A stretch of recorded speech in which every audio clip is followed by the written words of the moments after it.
jornalismo, grandes coberturas, política, capacitação e trilha exclusivamente nacional. A partir de agora, vamos voltar no tempo para conhecer a trajetória da Rádio Cultura FM de Imperatriz. Cultura FM, notícia e som brasileiro em sintonia. Cultura FM. 1988. O jornal O Progresso noticia em 4 de março o início das atividades da Cultura FM em caráter experimental. Porém, Marcelo Rodrigues, um dos fundadores da rádio, afirma que o início das transmissões aconteceu em 14 de maio do mesmo ano. Fruto da iniciativa do então prefeito Ribamar Fiquene, a emissora estava localizada na Rua Simplício Moreira, mesmo prédio da Escola Técnica Amaral Raposo. E era mantida pela Fundação Educacional Marechal Eurico Gaspar Dutra, dirigida pela professora Zenira Fiquene. Prefeitura Municipal de Imperatriz, administração Fiquene. O jornalista Marcelo Rodrigues, que participou ativamente da fundação da emissora, conta como tudo começou. Foi o Dr. Fiquene, eu e José Ribamar Garros, que já morreu. Então nós fomos aonde o presidente da República, José Sarney. E o Dr. Fiquene falou da intenção de criar uma rádio, ele já tinha conseguido a TVE. Aí o presidente disse que tudo bem, que ele fizesse então o projeto e encaminhasse para o Ministério das Comunicações, que tinha o aval deles. E aqui a gente foi fazer o projeto.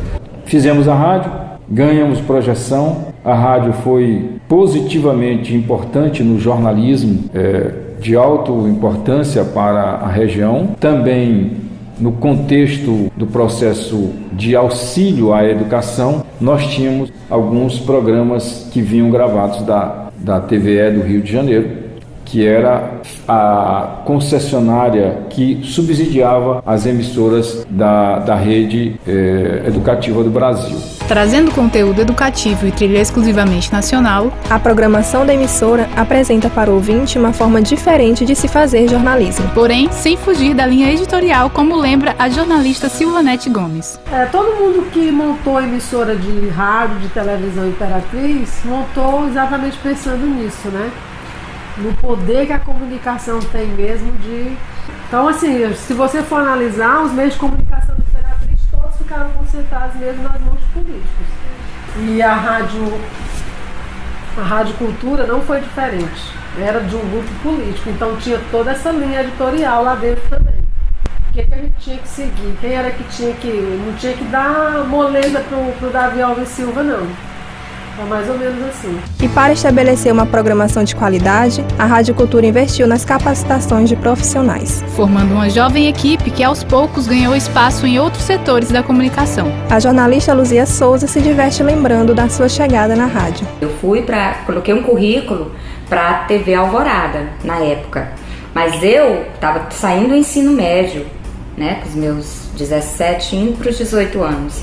Deixei lá o currículo, na realidade, pensando em ser recepcionista da TV. No dia que foi todo mundo convocado pela Rádio Cultura, e aí no primeiro dia lá do treinamento, né, ele falou para que era as vagas que tinha. Aí eu disse, não quero nada disso, tem nada a ver isso aí comigo. Eu levantei o dedo e disse, moço, posso sair porque eu queria mesmo era ser recepcionista, não tem vaga não.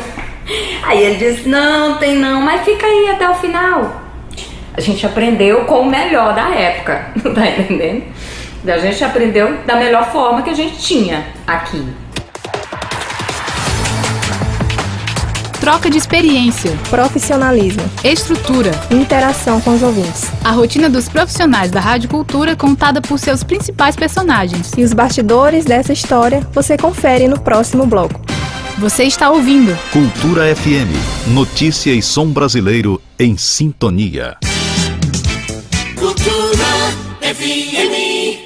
O som das máquinas de escrever era típico das redações entre as décadas de 80 e 90. O uso da internet ainda era restrito e as informações chegavam por meio de agências de notícia, jornais e telefone. No departamento de jornalismo da Cultura FM, o redator Antônio Martins colava o ouvido no rádio enquanto redigia as laudas do Jornal do Dia. Então, os repórteres saíam para a rua, o repórter do jornalismo e também do esporte. O jornal, o dia era dividido em 3 blocos.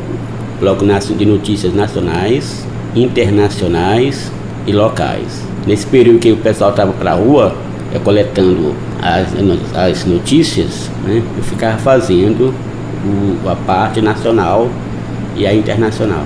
Às vezes o link ao vivo, notícias ao vivo e também notícia que rolava na Voz do Brasil. Passaram pela bancada do Jornal do Dia boa parte do time de locutores da emissora. Silvanete Gomes relembra os tempos de repórter e locutora do noticiário. Eu fazia locução, era locutora, apresentava o jornal e fazia reportagem. Olha aí o tanto de coisa que eu fazia. Era um mundo bem mais difícil. Ó.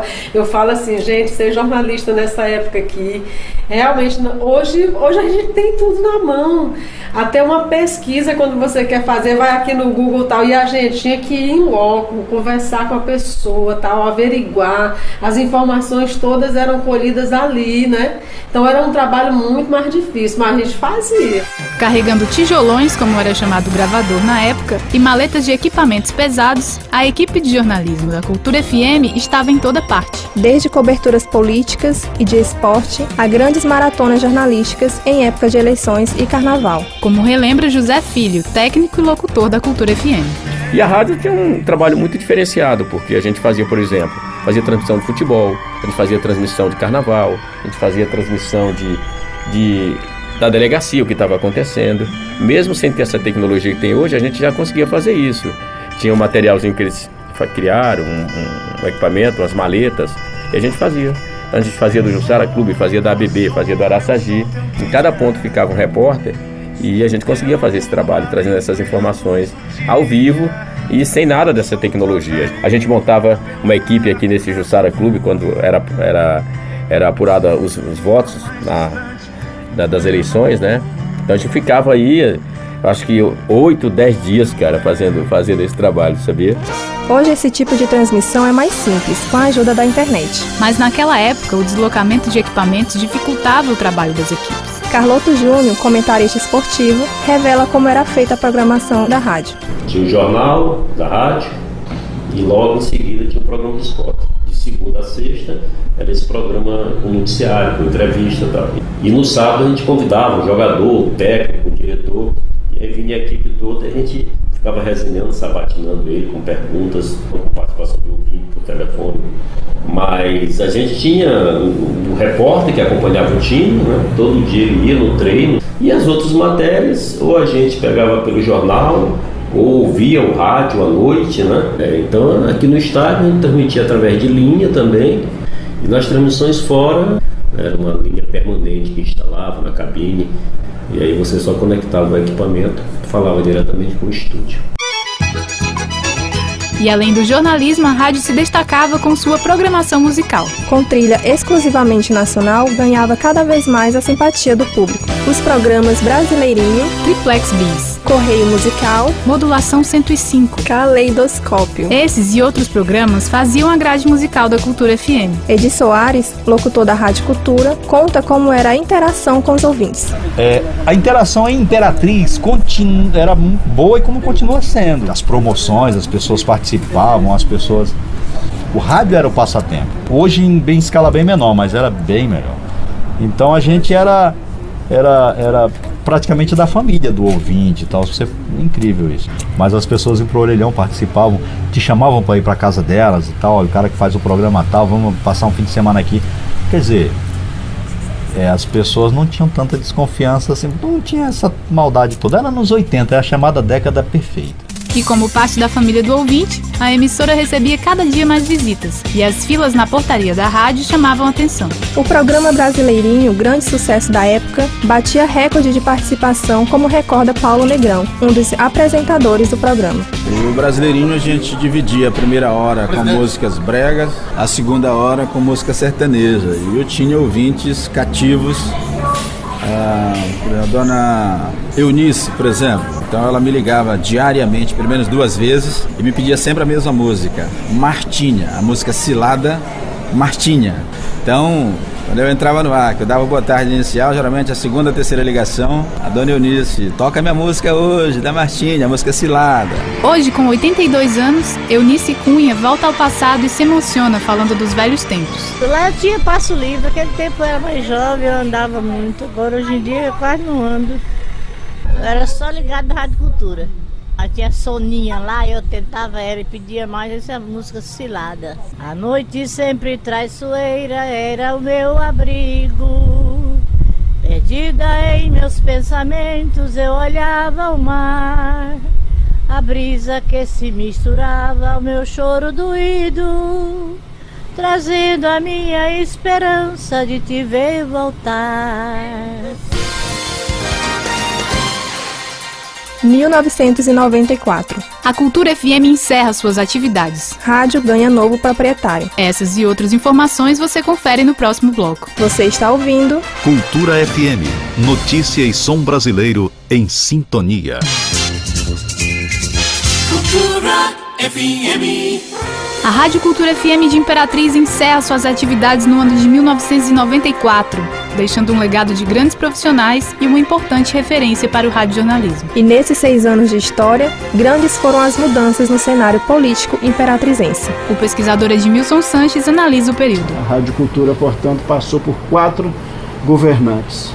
Fiquene, com quem ela se inicia em 88, continua com Davi Alves Silva de 89 a 93 e termina com Salvador Rodrigues. No governo estadual, esse período, a Rádio Cultura passa por 4 governantes também.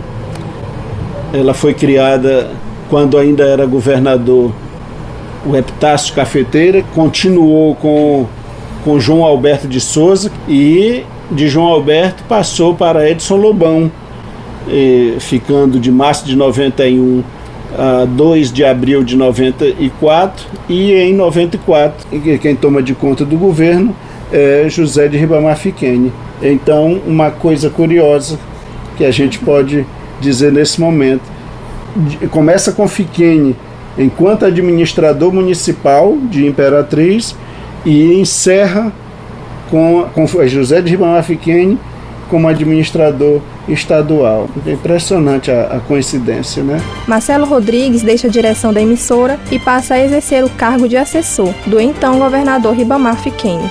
A emissora então é repassada ao grupo difusora do ex-governador Edson Lobão. A mudança manteve os profissionais, porém transformou completamente a proposta da rádio, que passa a se chamar Difusora FM. O radialista Paulo Negrão comenta as modificações que a programação sofreu durante o processo. Essa transição, na verdade, a rádio mudou o controle acionário. Fiquene passou para o grupo Lobão. E eu me recordo que eu e Vidal Moreno estávamos, além de locutores da rádio, eu exerci a função de diretor comercial durante algum tempo, e quando a rádio foi transferida para o Grupo Lobão, nós mudamos de Rádio Cultura para Rádio Difusora na época. Enfim, então a gente percebe, na Rádio Cultura era claro, era uma rádio mais ideológica desse ponto de vista, uma rádio, e já nessa versão Difusora e mais tarde 105, ela já passou a ser uma rádio mais comercial. Eu tenho, assim, tido poucos contatos com os colegas depois que eu saí, né? Eu ouço eventualmente e sinto falta de uma rádio com aquela identidade que a gente tinha na Rádio Cultura. A nossa viagem trouxe momentos importantes da história da Rádio Cultura FM. Mas para onde o rádio está caminhando? O jornalista Jefferson Souza comenta o cenário atual da radiodifusão imperatrizense. O jornalismo Imperatriz ele vem sofrendo algumas pressões, eu não sei se é mercadológicas, eu não sei se são ideológicas, eu não sei se são políticas, mas o jornalismo dentro da rádio não existe. A gente tem um programa na cidade que ainda tenta fazer jornalismo, então, assim, mas não tem um suporte, não tem uma produção, porque o rádio a gente sabe, apesar da TV, apesar da internet, assim, ele chega a lugares que a TV e a web não chega. Então, assim, quando você não tem um serviço de jornalismo dentro do rádio, sabendo que a gente tem rádio que pega em toda a região do Bico do Papagaio, aqui a região Tocantina, então você acaba tirando o direito de informação das pessoas. O promotor de justiça João Marcelo Trovão analisa a importância da cultura nas rádios locais. Ele faz parte de um movimento que pressiona o poder público para criar uma rádio universitária em Imperatriz. Então a cultura tem um processo muito importante, né? A música, a arte, enfim, e de resgate e até mesmo de prevenção. Eu acho que até muito mais de prevenção do que de resgate dessa questão da delinquência juvenil, né? Ou seja, você evitaria muita coisa que está acontecendo. Então, o papel de uma rádio, que além de ajudar a formar os profissionais, jornalismo e tal, o impacto nisso na sociedade seria muito grande, né? Imagina o tanto de programas que poderiam ser criados, né? Com o apoio das rádios, a rádio poderia estar acompanhando festivais e mais tanta coisa que dá para fazer. Agora você imagina se a gente tivesse uma rádio voltada para isso, cobrindo esse festival. Seria uma coisa fantástica, isso ia espalhar por aí. Já é fantástica, mas se tivesse a rádio, muito mais. Apesar do curto tempo no ar, a Cultura FM mostrou que o rádio pode ser sim um veículo que valoriza a educação, a música popular brasileira e a informação de qualidade. Você ouviu Cultura FM, notícia e som brasileiro em sintonia. Cultura FM.